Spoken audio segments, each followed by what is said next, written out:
on that similar issue, something that just came out that you'll be interested to hear. I heard about it in the last 48 hours. There's that like 150 some or more page.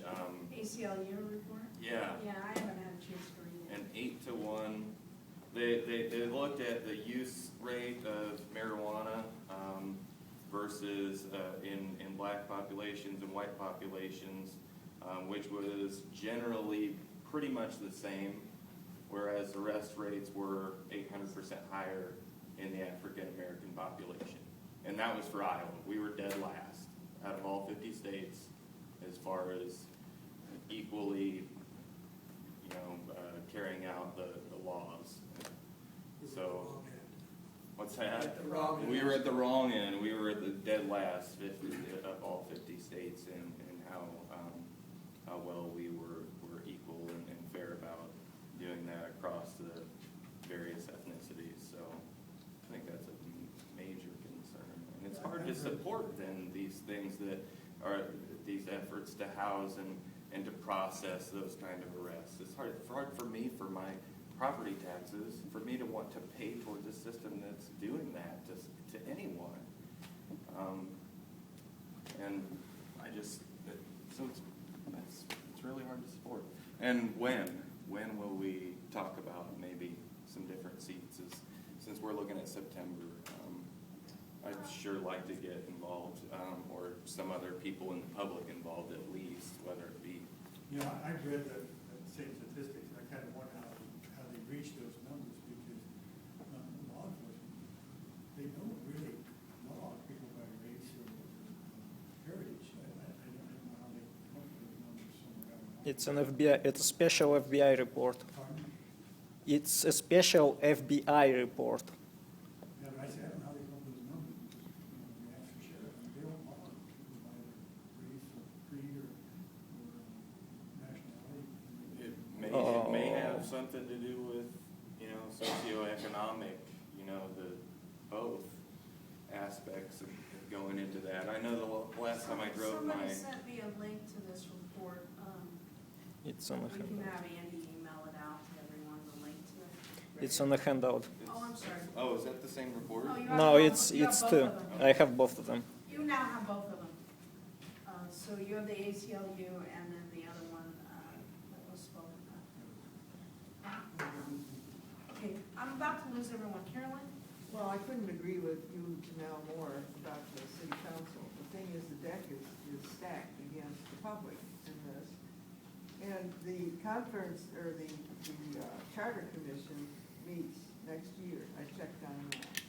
And So what, it's been 10 years? it's been I 10 can't years. believe that. I can't either, but it is. But that's good, because this is No, our because chance. they have a plan to really change the charter and we need to be careful, so. Oh, they already should do? talk about that Well, then, when I'm we here. need to talk about that in another place and try to do something about it.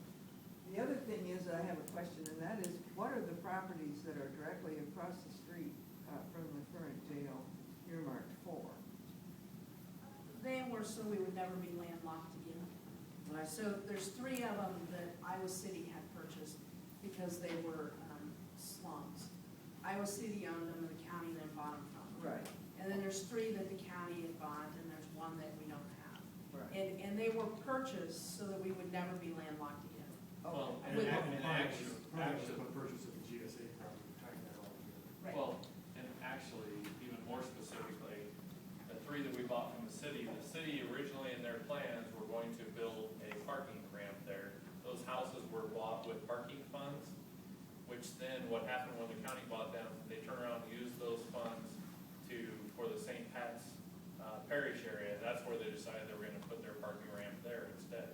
okay. Well, the reason is that if we don't have that already pegged, used for some county purpose, then I think I'd like to suggest the idea of our using it for future building to take care of the jail courthouse problem. That's what it's Because- for. Yeah, because annex doesn't necessarily have to be directly And, connected. and just so you know, the 3 are boarded up, okay? But the other 3 are being rented and property taxes are being paid on. So when you make money money for a non-county essential purpose, you still pay property taxes. So there's no harm with the county owning them or paying taxes. No, and I wouldn't. But the other three are not, and we'll have to decide if we're tearing them down and just leave it as lawn space, and we'll have to move on to that soon. But I don't know that we have an interest in selling them when we don't know what our Well, I plans wouldn't are. advocate that you do. I would. Because the be thinking- university will buy it and they'll never see it. Right, I mean, that would be silly in my opinion. It would be better for the county to raise those properties and use that land to build your courthouse annex on. And connect it across the street with the skyway, or else ask to get in cahoots with the city to close that street in between the jail and that land, so that you would have a parking lot underneath, where you could connect them some other way. I mean, I think that with a little imagination, you could do a lot with that. We're really lucky that the county owns those properties, gives us room. Thank you. Anything other? Okay, I'm gonna move on to setting the next meeting. I had proposed that we not meet on July 3rd because Morris is having a parade. And if you've never been to the Morris parade, you probably wanna go. Because that's the night before 4th of July, and 38 Special is playing in Corderville. If you're of my generation, you might find that interesting. Janet then had thrown out that we shouldn't meet in August, and I think that's because I just think that some people want to get their heads around where we need to be and what this committee should look like and whatnot. If that was true, then the next meeting is scheduled for September 4th.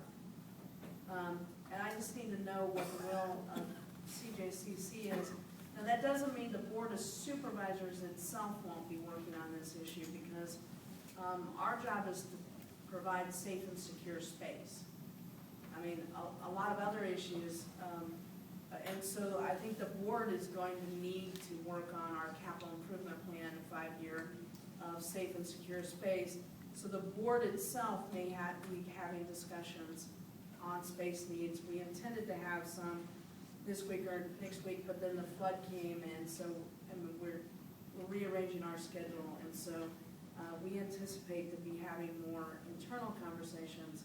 And I'm not opposed to doing a public meeting. It's a matter of scheduling and getting it done. So what about CJCC? I mean, do you want to meet on August 7th, or do you want to wait till September 4th? I think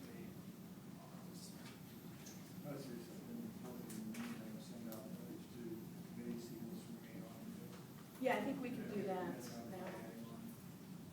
well, because for one thing, county, we're not gonna run again, right? Right.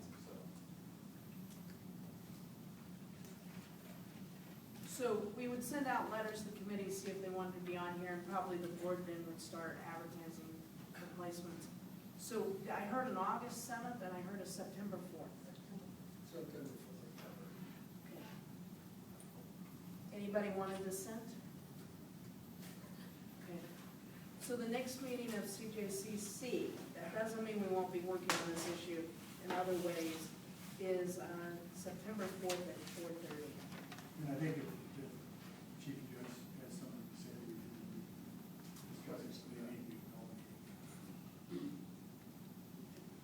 I'm not going to get the title wrong. The chief judge Chief judge of the district. of the district Will be in touch with the board. come into the board meeting, like in one of our informal agendas. And obviously we'll notify you when that's happening, and if you plan on coming, let us know, because our room's not that big.